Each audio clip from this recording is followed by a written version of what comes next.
Wants us to talk about extraterrestrial life. Like, what do you mean? There's so many ways that we could talk about it. So, what is it that you want to know? God, I use my hands a lot, don't I? Yeah, I like it. Yeah.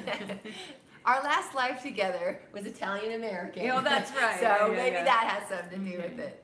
So, extraterrestrial life, there is Yeah, we do believe life in on that. other planets, yeah. And they do come visit. And one thing that's really cool is that in our own research, Tony, we have discovered, or what we believe, is that the different races of this planet are actually from different planets, but long time ago. This planet was colonized by other planets. That sounds kind of odd, but that's what we discovered. We weren't from little fish pods or pollywogs or whatever. When they really reveal themselves, like how would she know if it was an alien that was talking to her? Well, this is okay. This is going to be a trip, but okay,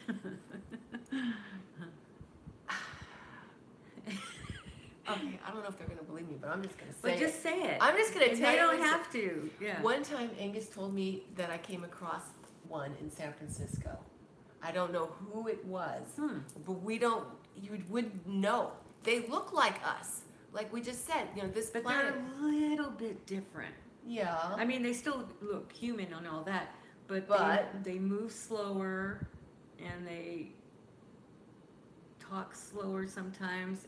They just look a little different from us. And I'm sure they act very different. That's it, Tony. You're right. Take what you want and leave the rest. Exactly.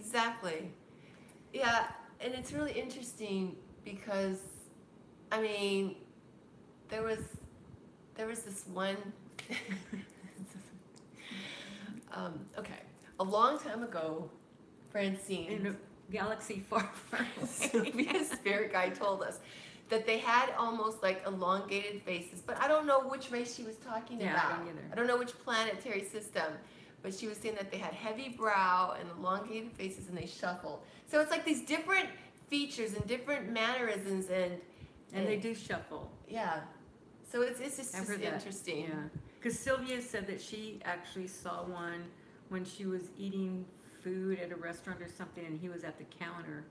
And then she went up to him and they started talking. And then he pretty much told her, "You know who I am, don't you?" That's so cool. Yeah, and she said yes. And that was it. So, I mean, she didn't elaborate. I guess we could have asked her more questions, but we didn't. Yeah.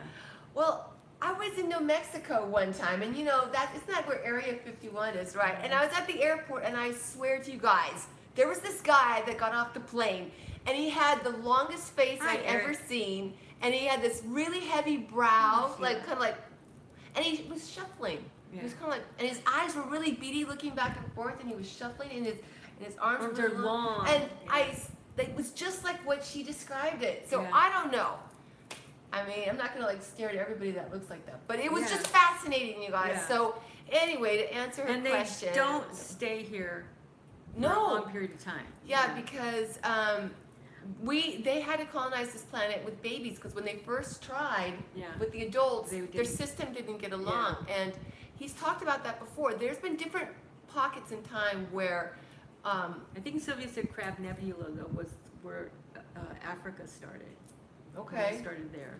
Because there was even a lifetime that he talked to us about where we came in, we were basically like being down as babies, and we only lived for, I don't even know if we even made it 20 years. And we helped the people around us with the spiritual information, but then our bodies, there was some spores that didn't work. Because, that sounds like Spock stuff. Yeah, I know. It's really, well, that's what they say. The other side tells us that it really is like the sci-fi movies, that there's a lot of... Have you seen Men in Black? And they had on the screen all the different people here on Earth that they said were aliens. Yeah. It was interesting. Like Michael Jackson. Yeah. Oh, hi, Eric. Yeah, oh, that's right. You said hi to him earlier. I was on my roll. Yeah. Marshila.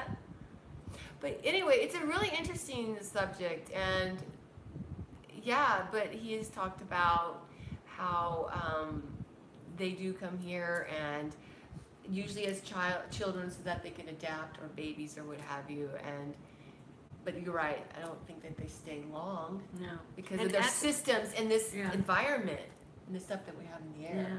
What were you gonna say? No, I had a client that was Native American, and he said that him and his brother, when they were little, were taken.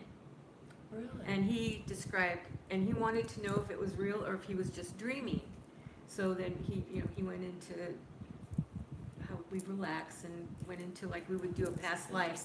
But then he went to his current life, but back. And he was describing everything. He was saying it's true. He was like really freaking out because he said it's true. I can see the things in the ship and all that kind of stuff. Why were they taken? I think to like just see what they weren't hurt or anything. Right. He didn't say that they were hurt, but that they just wanted to see what the makeup of us were. I guess is Yeah. what he got. Yeah, I wanted to tell everybody so that some people, I don't want people to be afraid. Yeah, One of the no. things that we've discovered in our own research is that there are renegades. Mhm. And that's when you hear Oh, yeah. stories about when people are getting tested on them and all that Mhm. stuff. Because just like we have here, there's Yeah. good people, and then there's some that want to go outside of the law Yeah. or what have you and just do bad things. And so it's the same kind of thing.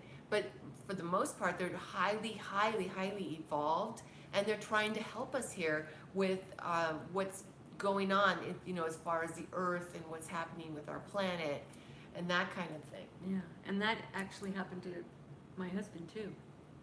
He told me we were at another house, not in this area at all, and he was saying he came inside the house and he looked like he was in shock. And he said, he goes, I swear to God, because it was about 2 o'clock in the morning, and he went out to put the garbage or something, and he goes, I swear to God, there was this thing that was in the air, and it was hovering like above me, and he goes, and I couldn't move. I was just like paralyzed. And then it took off, and then he said he could walk. I mean, he could move, and he just ran back in the house because he looked like he was scared to death. Oh, why am I smiling? I'm sorry. It's really kind of interesting, though. Yeah, and that's whenever I told Sylvia about it, and she said that he was also, and his brother, taken when they were young. So I don't know, but whenever he came in, I was going, oh, come on. It's like going, there was nobody. He goes, no, I swear there was something out there. And then now we could say, well, it was probably one of those, what are those things that are up in the air that people play with? Satellites? No. Oh, what are they called? The guys like to put up in the air and play with it. Oh, a drone. Drone, yeah. But he said it was big. Okay, I have a Yeah. story, but I don't know if I should tell it because it might take a minute. Should we just go on to Teresa? No. Yeah, drones. Thank you, Dennis. And no, I have not had any experience myself, Tony. Not yet. Should I Go tell about ahead. that? Okay, you ready? Yeah. Okay, I'll try to be really fast. You guys won't believe this. You're a It's Gemini. really It cool. won't be It's really fast. cool. Okay, one night I was with my two friends, Mm-hmm. and we were up in the hills in Livermore. And there's a Mhm. Lawrence Livermore lab. There's all kinds of testings and all kinds of Yep. things going on up there. And it was so weird. It was like, I don't know, maybe 2 o'clock in the morning, a little bit more. And all of a sudden, within 15 minutes, the fog rolled in and covered the entire valley. It was like this weather thing that Yeah. just came in. And then I saw a shooting star. And I was like, oh, you guys, look at this shooting star. And it kept falling. And it went all the way to the horizon, and it started going this way. Wow. And then it went up in the air, and it stopped. And then it started coming closer and closer and got bigger and bigger and brighter and brighter. And then it backtracked and went back up in the air and stopped. And then That's what John said. It stopped. Yeah. It was hovering above him. And then for like maybe, I started seeing all around the valley, I started seeing other ones. And they were doing these different things. And over by the mall on the other side of the valley, there was a big red one and 2 little white ones went up in it. Oh. And so anyway, they were all blinking and doing like, this one would blink 3 times and that one would blink 3 times. And then one of them, it was like this really low vibrating sound, like a hum of a generator. And I could see it, and it was getting closer, and there was like these, it was like 3 circles of light underneath it. And it was slowly turning, and then it went down into the fog, and it just went like this over the hill, like a car with lights, but it was, and I lost track. And then, okay, the very end of what happened. Were you guys high? No. I'm just kidding. No. But then it was like the sun was coming up. It was a little bit later than 2 o'clock. It was really late. The sun was starting to come up. Then the first rays, right before it did, all of a sudden, all the different lights on the sky went the same. So did everybody see it or just you? No, all 3 of us. Wow. And it went to the same little spot, like the same little point in the sky. That's so cool. And we could see the trails of the, and they were gone like that. Like that. It was amazing. Yeah. I know it sounds really unreal, but it's true. People see it all the time. People swear that they see stuff. Yeah, and what Angus was saying is that they're trying to keep an eye on what we're doing as a race because of, like I was telling you, like with the lab. Anyway. Yeah. Oh my gosh, just even talking about it. I know was you just get so excited. exciting. Yeah. It was so exciting. Yeah, it was amazing, Twinkle Karma. I was giving them telepathy. I'm like, come pick me up. I want to go. I want to go. They didn't come and get me. You're such an experiencer. Yeah, I really wanted to go check it out, but they didn't pick me up. No. You had to stay. Yeah. Okay. Yeah. Enough of that great story. Yeah. Let's So thanks for the question. That yeah, was it awesome. was a really cool question. All right. Are All you right. ready to talk about Teresa? Okay, we're going to